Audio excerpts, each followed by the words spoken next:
E केवायसीची मुदत वाढवण्याचा निर्णय मुख्यमंत्री आणि दोन्ही उपमुख्यमंत्री घेतील असं त्यांनी म्हटलंय। लाडक्या बहिणींसाठी एक आनंदाची बातमी हप्ता आहे तो लवकरच लाडक्या बहिणींच्या खात्यामध्ये आता जमा होणार असल्याची माहिती मिळते। लाडक्या बहिणींसाठी ही खरं तर खुश खबरच म्हणावी लागेल। तो हप्ता आहे तो आता लाडक्या बहिणींच्या खात्यामध्ये लवकरच सरकारकडून जमा केला जाणार आहे।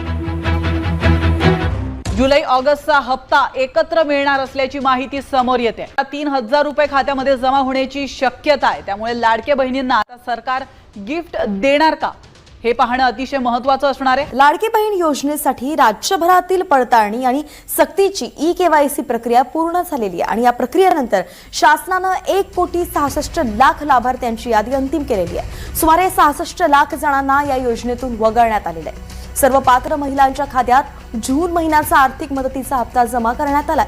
सर्व अपात्र लोकांसह डेटाबेसमध्ये आढळलेल्या पुरुष लाभार्थ्यांना सुद्धा यादीतून काढून टाकण्यात आल्याची माहिती आहे। वाढती महागाई आणि बदलत्या कौटुंबिक गरजांनुसार थेट बँक खात्यामध्ये जमा होणारी सध्याची ही 1500 रुपयांची रक्कम पुरेशी आहे की नाही हे तपासण्यासाठी या योजनेचं मूल्यमापन करावं आणि त्यामध्ये बदल केले जावेत असा सूर समितीच्या ताज्या चर्चापत्रातून उमटलेला आहे।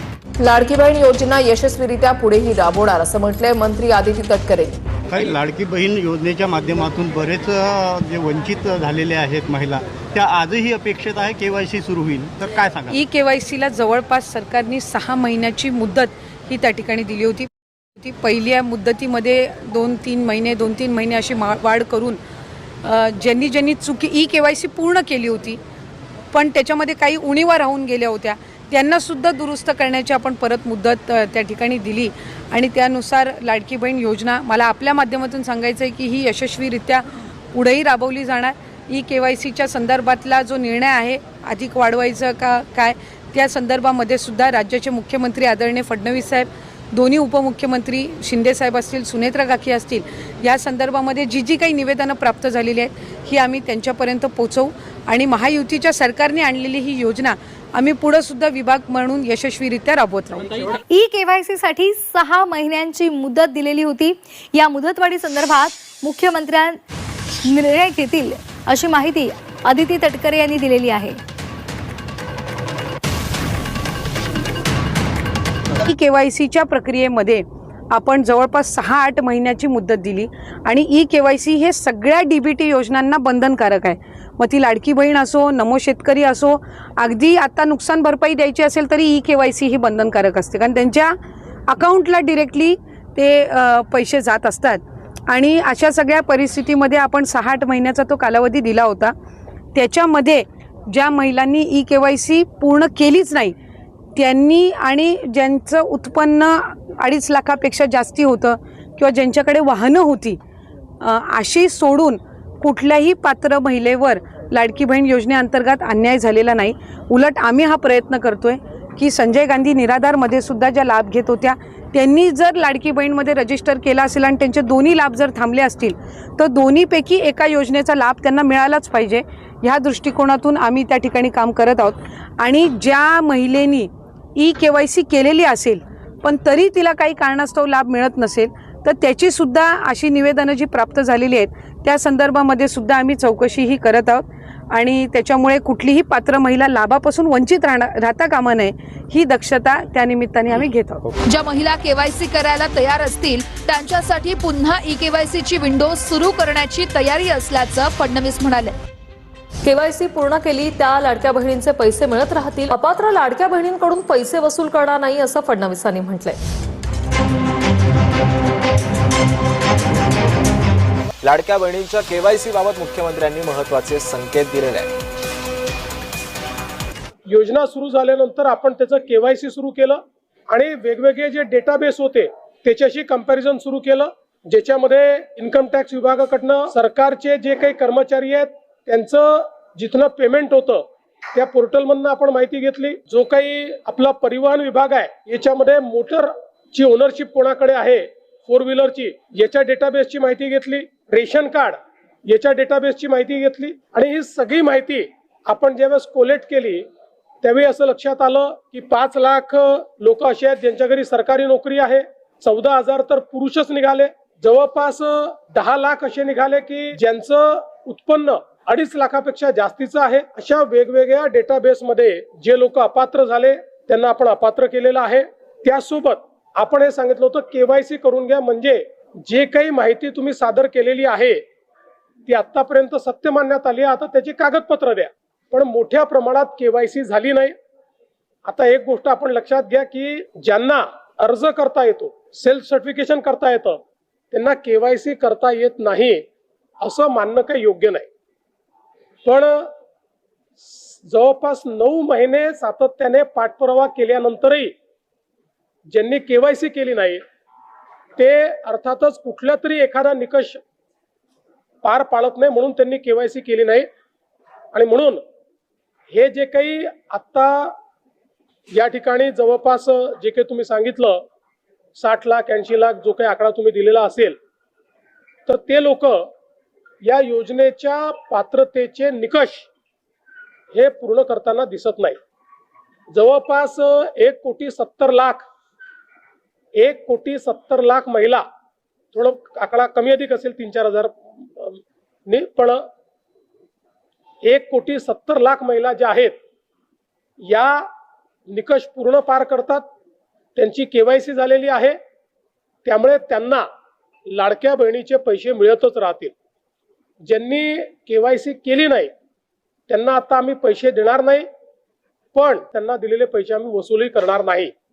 मात्र 14,000 ज्या पुरुषांनी पैसे घेतलेले आहेत त्यांच्याकडनं मात्र पैसे हे वसूल केले जातील. त्यामुळे नीट सायंटिफिक प्रोसेसने या सगळ्या गोष्टी केल्या आहेत. आणि आजही यांच्यापैकी कोणी जर केवायसी करणार असेल तर आम्ही विंडो ओपन करायला तयार आहोत आणि त्यांना लाभ द्यायला तयार आहोत. आजही ज्यावेळेस आपण जेवढ्या लाडक्या बहिणींना लाभ देतो, देशातल्या कुठल्याही योजनेपेक्षा आजही सर्वात मोठी योजना ही महाराष्ट्राची आहे. आजही देशामध्ये एवढा लाभ 1,70,00,000 कुठलंच राज्य देत नाही जे महाराष्ट्र देत आहे. लाडकी बहीण योजनेचा तुमचा जून महिन्याचा हप्ता मागील जुलै महिन्यामध्ये जमा झालेला असेल, तुमचा जून महिन्याचा हप्ता आलेला असेल तर तुमचा हा जुलै महिन्याचा हप्ता देखील तुम्हाला या ठिकाणी भेटणार आहे. परंतु हा जुलै महिन्याचा हप्ता ऑगस्ट महिना सुरू झालेला आहे तरी देखील त्याच्याबद्दलचा वाटपाचा GR अजून देखील आलेला नाही. आतापर्यंत आपण जर बघितलं तर त्या महिन्यामध्येच त्या महिन्याचा लाभ देण्यासाठीचा GR येत असतो, मात्र यावेळेस या ठिकाणी लेट झालेला आहे. तर ऑगस्ट महिन्यामध्ये आपण जर पाहिलं तर रक्षाबंधन आहे, या संदर्भात मग जूनचा हप्ता दिल्यानंतर आता जुलैचा राहिलेला आणि चालू महिन्याचा ऑगस्ट महिन्याचा हप्ता या ठिकाणी रक्षाबंधनाचं गिफ्ट म्हणून लाडक्या बहिणींसाठी दिला जाऊ शकतो, तसा निर्णय घेतला जाऊ शकतो. मात्र अजून तशी घोषणा करण्यात आलेली नाही. मात्र तसा निर्णय झाल्यास लाडक्या बहिणींना मोठा फायदा होऊ शकतो. तुम्हालाही वाटतं का 2 हप्ते रक्षाबंधनाच्या निमित्तानं गिफ्ट म्हणून सरकारने द्यावेत? कमेंट बॉक्समध्ये सर्वांनी हो म्हणून सांगा, जेणेकरून सर्वांपर्यंत ही माहिती पोहोचेल. तर बघा, आता महत्त्वाचं आहे ते म्हणजे तुमचा जुलै महिन्याचा हप्ता भेटणं. त्यासोबत अजून एक महत्त्वाची माहिती आलेली आहे ती म्हणजे लाभार्थ्यांची आता प्रतीक्षा संपलेली आहे. अंतिम यादी जाहीर. आता लाडकी बहीण योजनेचे 1,500 रुपयाचा हप्ता या ठिकाणी जुलै महिन्याचा कधी येणार त्याचीही माहिती आपण बघणार आहोत. मुख्यमंत्री माझी लाडकी बहीण योजनेत EKYC आणि पडताळणी प्रक्रिया पूर्ण झाली असून 1.66 कोटी पात्र महिलांची अंतिम यादी जाहीर करण्यात आलेली आहे, अशी न्यूजमध्ये या ठिकाणी ही माहिती सध्या प्रसिद्ध झालेली आहे. मुख्यमंत्री माझी लाडकी बहीण योजनेतल्या लाभार्थी महिलांसाठी मोठी अपडेट समोर आलेली आहे. राज्य सरकारने EKYC आणि लाभार्थी पडताळणी प्रक्रिया पूर्ण करून पात्र महिलांची अंतिम यादी तयार केली आहे. या यादीमध्ये 1,66,00,000 महिलांचा समावेश करण्यात आला आहे. आता याच महिलांच्या बँक खात्यामध्ये दरमहा 1,500 रुपये थेट DBT द्वारे मदतीने या ठिकाणी डायरेक्ट बेनिफिशरी ट्रान्सफर जी आहे, म्हणजे प्रत्येक वेळेस याच पद्धतीने पैसे जमा होतात तुमच्या अकाउंटला, तसे ह्या लाडक्या बहिणींना, एवढ्या लाडक्या बहिणींना सतत जमा होत राहणार आहेत. तर बघा, तसेच याआधी अनेक महिलांचे अर्ज EKYC मुळे अपूर्ण असल्यामुळे किंवा पडताळणी रखडलेले असल्यामुळे लाभ मिळू शकला नव्हता. मात्र आता बघा KYC प्रक्रिया पुन्हा एकदा सुरू करावी अशी देखील लाडक्या बहिणींची मागणी आहे. भरपूर साऱ्या लाडक्या बहिणी कमेंट करतायत. यावरती स्वतः महिला आणि बालविकास मंत्र्यांनी देखील माहिती दिलेली आहे की याबद्दलचा निर्णय आहे स्वतः मुख्यमंत्री आणि उपमुख्यमंत्री घेतील असं त्यांनी म्हटलेलं आहे.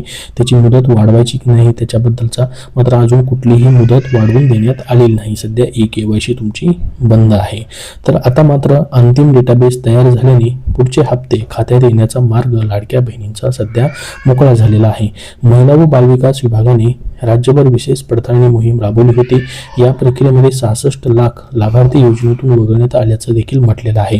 यामध्ये KYC पूर्ण न केलेल्या महिला, अपात्र अर्जदार, चुकीची माहिती देऊन नोंदणी केलेले अर्ज तसेच निकषांमध्ये न बसणाऱ्या लाभार्थ्यांचा देखील समावेश आहे असं देखील म्हटलं आहे. पडताळणी दरम्यान अर्जदार सरकारी कर्मचारी आहेत का, आयकर भरतात का किंवा इतर सरकारी योजनेमधून समान प्रकारचा लाभ घेत आहेत का याची तपासणी करण्यात आलेली आहे. तसेच डेटाबेसमध्ये चुकीने समाविष्ट झालेल्या पुरुष लाभार्थ्यांनाही योजनेतून वगळण्यात आलेलं आहे. महिला व बालविकास राज्यमंत्री यांनी याबद्दलची माहिती सांगितलेली आहे की KYC आणि पडताळणी प्रोसेस पूर्ण झाली आहे. अंतिम लाभार्थी डेटाबेस तयार करण्यात आला आहे. जून महिन्याचा हप्ता पात्र महिलांच्या खात्यात जमा करण्यात आला असून यापुढचे सर्व हप्ते देखील याच अंतिम यादीमध्ये जे पात्र लाडक्या बहिणी असतील त्यांच्या आधारे त्या यादीच्या आधारे दिले जाणार आहेत असं म्हटलेलं आहे.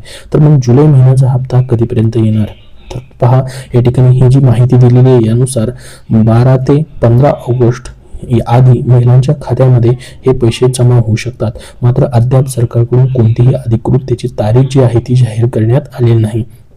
आता बघा प्रत्येक महिन्यामध्ये लाडक्या बहिणी 1 ते 30 तारखेपर्यंत वाट पाहतात. मात्र त्या महिन्यामध्ये हे पैसे जमा होत नाहीत. जसं की जून महिन्याचा हप्ता तुम्हाला जुलैमध्ये जमा झाला. आता जुलै महिना पूर्ण महिनाभर लाडक्या बहिणींनी वाट पाहिली मात्र त्या महिन्यामध्ये त्या महिन्याचे पैसे जमा झालेले नाहीत.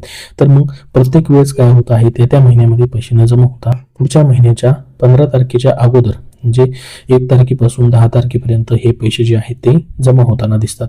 त्याच्यामुळे सरकारने प्रत्येक महिन्याची या ठिकाणी एक तारीख फिक्स करणं देखील गरजेचं आहे जेणेकरून लाडक्या बहिणींना वाट पाहावी लागणार नाही. 1 ते 30 तारखेपर्यंत वेळेवरती पैसे जमा झाल्यास लाडक्या बहिणींना त्याचा मोठा फायदा देखील होऊ शकतो. तर तुम्हालाही वाटतं का सरकारने एक तारीख फिक्स करावी प्रत्येक महिन्याच्या इन्स्टॉलमेंटची? कमेंट बॉक्समध्ये सर्वांनी हो म्हणून नक्की सांगा जेणेकरून सर्वांपर्यंत ही माहिती पोहोचेल. तर संपूर्ण माहिती आपण याबद्दलची अपडेट बघितलेली आहे. अजून तुमचे याबद्दल जे काही प्रश्न असतील ते कमेंट बॉक्समध्ये कमेंट करून नक्की विचारा. हा व्हिडिओ नक्की लाईक करा व पुढील सर्व अपडेट पाहण्यासाठी आपल्या या चॅनलला सबस्क्राईब करून नक्की ठेवा. धन्यवाद.